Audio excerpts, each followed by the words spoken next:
हमें पता है कि हम किन किन को पालते हैं, गाय भैंस बैल बकरी, ये सब पालतू पशु हैं, तो इनको हम पालते हैं बच्चों। तो देखिए बच्चों,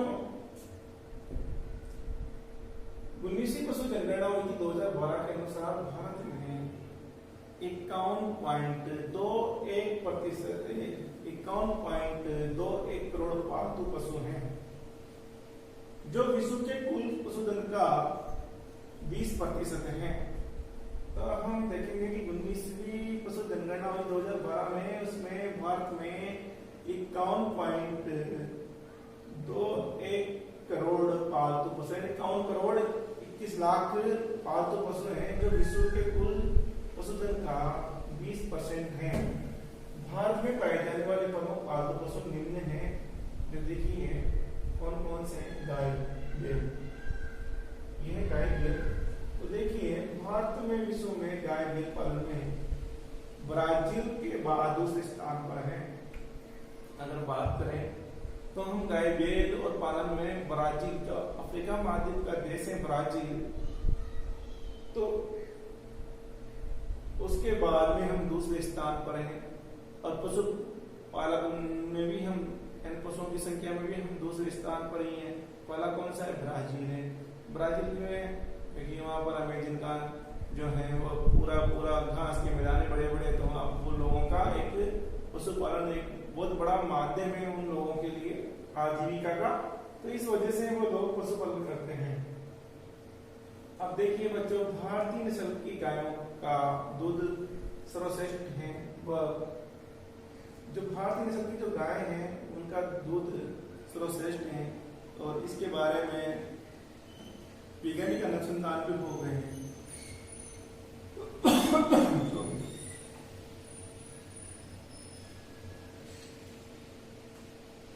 क्योंकि जो भारतीय नस्ल की गाय है उनका दूध सर्वश्रेष्ठ है, स्वास्थ्यवर्धक है, वसा युक्त होने के कारण गाय का दूध स्वास्थ्य के लिए अमृत समान माना गया है। तो भारतीय नस्ल के बैल अधिक भार करते हैं। भारत में गाय और बैलों की संख्या लगभग 9 करोड़ है, जो विश्व की कुल संख्या का 13% है।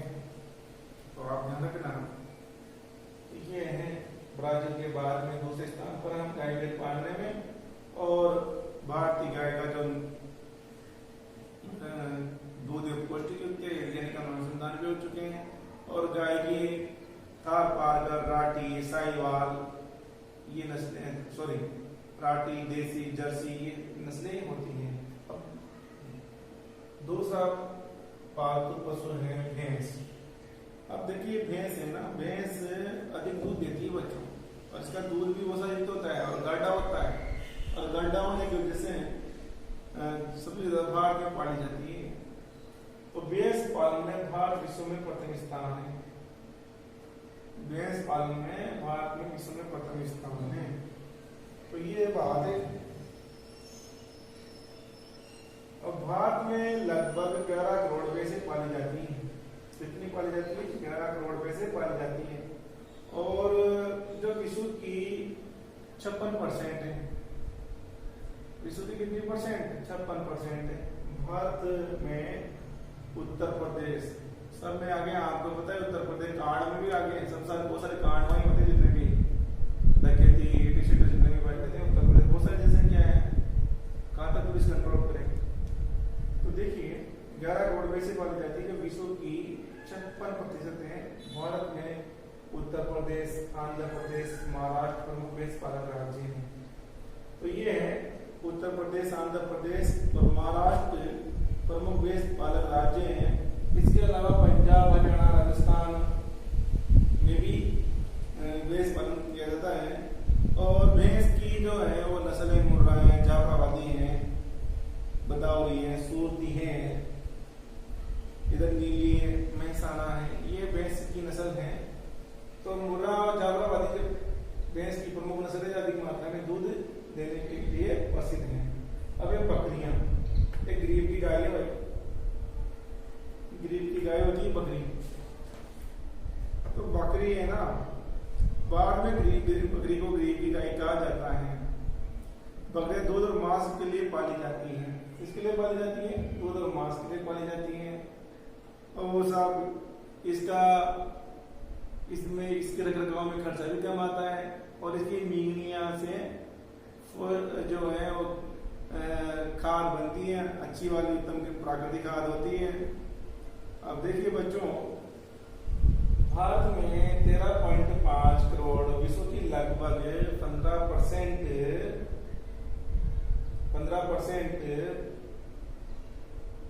बकरियां हैं भारत में, यानी कि भारत में 13.5 करोड़ विश्व की लगभग 15% बकरियों की संख्या के साथ विश्व में चीन के बाद दूसरे स्थान।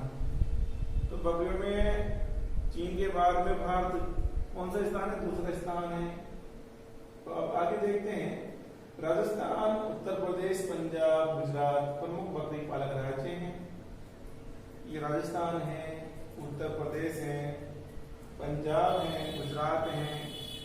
तो इनमें बकरी का पालन होता है, यानी कि बकरी को पाला जाता है और बकरी पालन मांस के उद्देश्य से किया जाता है। सबसे प्रमुख जो उद्देश्य है बकरी का, दूध तो बहुत कम देती है आपको पता है, तो इसका जो उद्देश्य होता है वो मांस के उद्देश्य से किया जाता है। अब है भेड़। देखिए भेड़ मुस्तली और पहाड़ी क्षेत्रों में जीविका पार्जन का प्रमुख साधन है। देखिए जो जहाँ पहाड़ी क्षेत्र है, जहाँ पर बर्फ गिरती है, जहाँ पर भौगोलिक दशाएं विपरीत हैं, वहां के लोगों के द्वारा भेड़ पालन किया जाता है। इसका कारण यही है कि भेड़ ऐसा पशु है जिसको सर्दी नहीं लगती और वहां पर बड़ी मात्रा में ऊन को प्रेक्षित करते हैं वो लोग।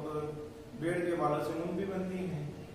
तो भेड़ मरुस्थलीय और पहाड़ी क्षेत्रों में आजीविका पालन का प्रमुख साधन है। भेड़ पालन में भारत चीन के बाद दूसरे स्थान पर, बकरियों में भी दूसरे स्थान पर था चीन के बाद में, तो भेड़ों में भी दूसरे स्थान पर है। राजस्थान भारत का सबसे प्रमुख भेड़ पालक राज्य है। राजस्थान जो पश्चिमी राजस्थान है, इसमें पश्चिमी राजस्थान में 12 मुख्तलिफ जिले हैं, उनमें हर जिले में भेड़ पालन किया जाता है, क्योंकि पूरा जो है पश्चिमी राजस्थान, वहां पर इतनी मात्रा में खेती नहीं होती जितनी उन्हें चाहिए। यहाँ पर सिंचाई का साधन के अभाव है। तो राजस्थान भारत का सबसे प्रमुख भेड़ पालक राज्य है, जहाँ भारत की 60% से अधिक भेड़ पाली जाती है, यहाँ पर पाले जाते। इसके अलावा आंध्र प्रदेश है, मध्य प्रदेश है, तमिलनाडु है, अन्य प्रमुख भेड़ पालक राज्य हैं बच्चों। और देखिए एक और बात, भारत में भेड़ों की ऊन घटिया किस्म होने से जो भारत में जो भेड़ है वो उत्तम नस्ल की नहीं है और उनकी जो ऊन प्राप्त होती है वो घटिया किस्म की है। तो इस ऊन से इसे गलीचा ऊन भी कहा जाता है।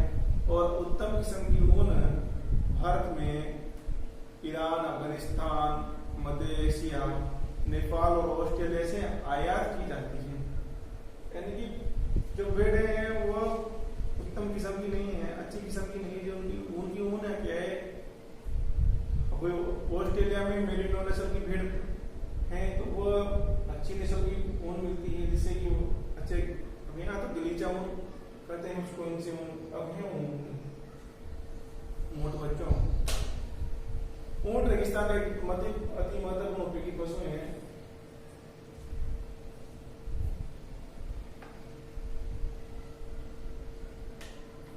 ऊंट रेगिस्तान का सबसे महत्वपूर्ण उपयोगी पशु है। ऊंट के गद्दीदार पैर, मोटी चमड़ी और गर्मी को सहन करने और कुबड़ में भोजन तो पानी की मात्रा को संग्रहित करने की क्षमताएं आदि विशेषताओं के कारण ऊंट को रेगिस्तान का जाज कहा जाता है। रेगिस्तान में ऊंट परिवहन का प्रमुख साधन भी है। भारत के 50% से अधिक ऊंट अकेले राजस्थान में, गुजरात, पंजाब, मध्य प्रदेश में ऊंट पाले जाते हैं। रायका रबारी गुजरात की प्रमुख ऊंट पालक जाती है। अब देखिए बच्चों, हमने देखा कि ऊंट रेगिस्तान का जाज कहते हैं। क्यों कहते हैं? इसके गद्दीदार पैर होते हैं, इसकी कुबड़ में वर्षा की मात्रा होती है, जो 8 दिन तक अगर पानी में नहीं पीने तब भी ये बिना पानी पिए रह सकता है।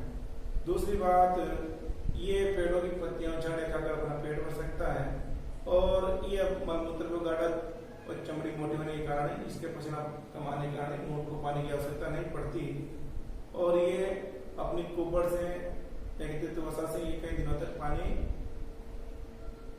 की पूर्ति कर सकता है, और ये गर्म और शुष्क जलवायु सहन करने की इसमें क्षमता होती है। तो दूसरी ये भारी बोझा भी ढो सकता है, और एक दिन में ये 50 किलोमीटर चल भी सकता है। और एक और बात, ऊंट को मार्ग याद रखने की अद्भुत क्षमता पाई जाती है। रेतीले मरुस्थल में परिवहन के साधन के रूप में ऊंट का कोई विकल्प नहीं है, क्योंकि इसके गद्दीदार जो पेड़ हैं वो रेत में दसते नहीं है, इसलिए ऊंट को रेगिस्तान का जहाज कहा जाता है। तो बच्चों, रेगिस्तान में ऊंट की उपयोगिता जो सैनिक हैं, हमारे सैनिक हैं, उनके द्वारा भी की जा रही है। उनके द्वारा टुकड़ियों में सवारी करके वो लोग जो बॉर्डर पे सुरक्षा कर रहे हैं, तो उनके द्वारा ऊंट का उपयोग किया जा रहा है। इसके अलावा हल जोतने के लिए, सिंचाई में रट खींचने के लिए, बोझा ढोने के लिए ऊंट का उपयोग किया जाता है। हम देखेंगे कि भाई ऊंट तो इन वजह से इसको रेगिस्तान का जहाज कहते हैं, और हम देखेंगे राजस्थान में ऊंट को राज्य पशु घोषित किया है ऊंट को, क्योंकि ऊंट की अत्यधिक मात्रा में ऊंट को मारने लगे थे। तो आज राजस्थान सरकार के द्वारा ऊंट को राज्य पशु घोषित कर दिया गया है। तो ये राजस्थान में पाया जाता है सबसे ज्यादा मात्रा में।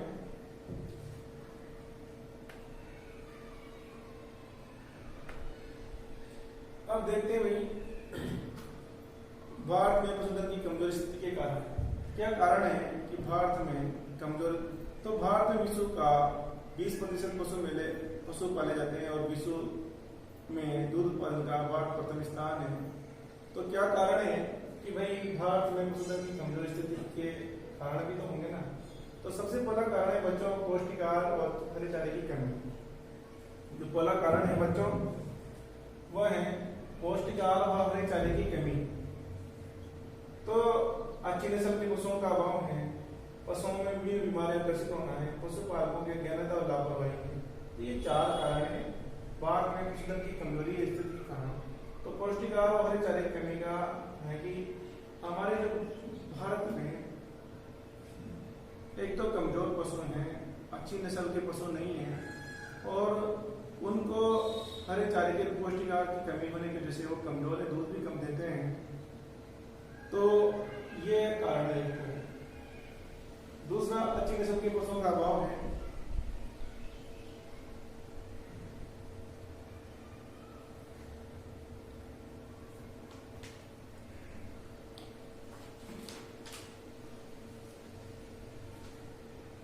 दूसरा एक और है पौष्टिक आहार हरे चारे में। देखिए हमारे देश में अत्यधिक मात्रा में जनसंख्या है, तो जनसंख्या है तो उनके लिए अन्न उत्पादन में ही अन्न उत्पादन करना वाली प्राथमिकता है। तो इस वजह से जो पौष्टिक आहार और हरे चारे की कमी की वजह से फिर चरागाह भी वो पूरी तरह से लोगों के द्वारा उसके ऊपर दिक्कत कर ली गई है। तो पशुओं के हरे जो चढ़ने के लिए जगह नहीं बची है, तो हरे चारे की कमी वाले पशु कमजोर है, दूध भी कम देता है। तो ये पशुधन की कमजोरी की स्थिति के कारण है। दूसरे अच्छी नस्ल के पशुओं का अभाव है। हमारे भारत में अच्छी नस्ल के जो है सांड नहीं है। दूसरी बात हमारा कृत्रिम जो यहाँ भारत की 68% जनसंख्या गांव में निवास करती है। तो भारत सरकार के द्वारा ग्रामीण इलाकों में बहुत कम मात्रा में कृत्रिम गर्भाधान केंद्रों की स्थापना की गई है। धीरे धीरे आज गवर्नमेंट के द्वारा कृत्रिम गर्भाधान केंद्र स्थापित किए जा रहे हैं, परंतु इतनी मात्रा में नहीं है जितनी मात्रा में होना चाहिए। तो इस वजह से इनकी नस्ल में सुधार नहीं हो पाया है। तो ये भी एक कमजोरी का कारण है, क्योंकि आने वाली जो पशु की संतति वह कमजोर और कम दूध देने वाली और कम मांस वाली है। पशुओं की विभिन्न बीमारियों से ग्रसित होना। देखिए हमारे जो भारतीय पशुपालक है उनके पास अच्छी फैसिलिटी वाली बाड़े नहीं है। मैंने उनका जो लालन पालन करने के लिए, उनको पालन देने के लिए अच्छे अच्छे बाड़े में जाना, उनको रख सके। तो उन पशुओं को एक साथ ही एक ही बाड़े में बांधा जाता है, जिससे कि वो एक जैसा पानी पीते हैं। अगर कोई पशु रोगग्रसित है तो वो उसी का चारा खाता है, तो वो पशु भी रोगग्रसित रहता है। तो अक्सर पशुओं में मुंह पका, खुरपा, ये ऐसी बहुत सारी जो बीमारियां हैं वो पाई जाती है। खनेला, पशुपालकों की गहनता और लापरवाही। हमारा जो पशुपालक है वह अशिक्षित है, और दूसरी बात वो लापरवाही है, अपने पशुओं के प्रति लापरवाही और अज्ञानता का शिकार हो जाता है। बहुत सी बार वो इतना जागरूक नहीं है कि अपने पशुओं में, अपने पशु की नस्ल में सुधार कर सकें। तो ये सब कारण पशुधन की कमजोरी के हैं। अब हम आगे देखते हैं बच्चों,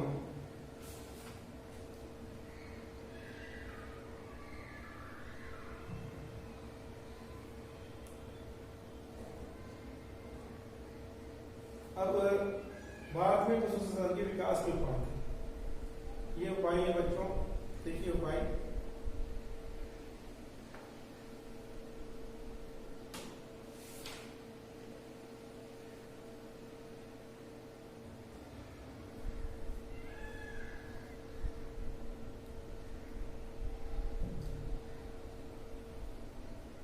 तो पशुओं के पौष्टिक और पूर्ण आहार के लिए उत्तम चारागाह का विकास किया जाना चाहिए। तो पहले तो यह है कि इनके जो उपाय हैं, तो भारत में पशु संसाधन के विकास के उपाय है, तो यह है कि पशुओं के पौष्टिक और पूर्ण आहार के लिए उत्तम चारागाहों का विकास किया जाना चाहिए, तब जाके हम पशुधन का विकास कर सकते हैं।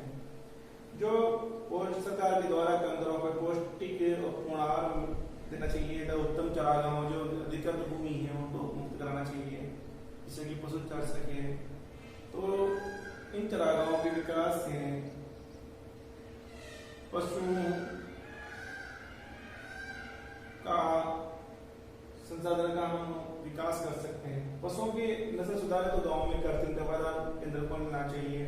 तो सरकार को चाहिए कि हर गांव में, हर नगर में, हर ढाणी में सरकार के द्वारा कृत्रिम गर्भाधान केंद्र खोलना चाहिए, जिससे कि पशुओं की नस्ल में सुधार हो, जिससे कि आने वाली जो संतति है पशुओं की वह अच्छी दूध देने वाली अष्टपुष्ट पैदा हो। दूसरी बात है अच्छी नस्ल के सांड का जो है वीर है, सीमन है, वह किसानों जो पशुपालक उनको उपलब्ध कराना चाहिए। ग्राम पंचायत स्तर पर पशु चिकित्सालय खोलकर आवश्यक दवाइयां उपलब्ध सुनिश्चित की जाए। एक और हर सरकार के माध्यम से अगर ग्राम पंचायत स्तर पर पशु चिकित्सालय खोलकर जो टीके हैं, पशुओं में जो बीमारियां होती है उनकी दवाइयां उपलब्ध करा दी जाती है, तो पशु संसाधन का विकास होगा, कि जिससे कि वो जो पशु हैं, जो अच्छी नस्ल के पशु मरेंगे नहीं। तो ये है वैज्ञानिक ढंग से पशुपालन के तरीकों का गाँव तक प्रचार प्रसार करें। तो सबसे पहले तो बच्चों हमारा जो पशुपालक है उसको शिक्षित किया जाए, गवर्नमेंट के द्वारा शिक्षित किया जाए, उसको वैज्ञानिक तकनीकी ज्ञान बताया जाए कि भैया आप इस तरीके से इन तरीकों का पालन करके आप पशुपालन का विकास कर सकते हैं। जैसे कि टाइम पे टीका लगवाना है, अच्छी नस्ल के सांड से गर्भाधान करवाना है, कृत्रिम गर्भाधान पर ले जाकर उसको गर्भवती करवाना, और अपनी जो पशु भेड़ है, बकरी है या जो भैंस है उसको उसके रखरखाव के तरीके बताना। तो ये सब ये चीजें करके भारत में पशु संसाधन विकास के उपाय करके और पशु संसाधन का विकास कर सकते हैं। अब देखिए वन संसाधन है, नेक्स्ट टॉपिक है वन संसाधन। तो नेक्स्ट टॉपिक है वन संसाधन। 1 मिनट रुक जाइए।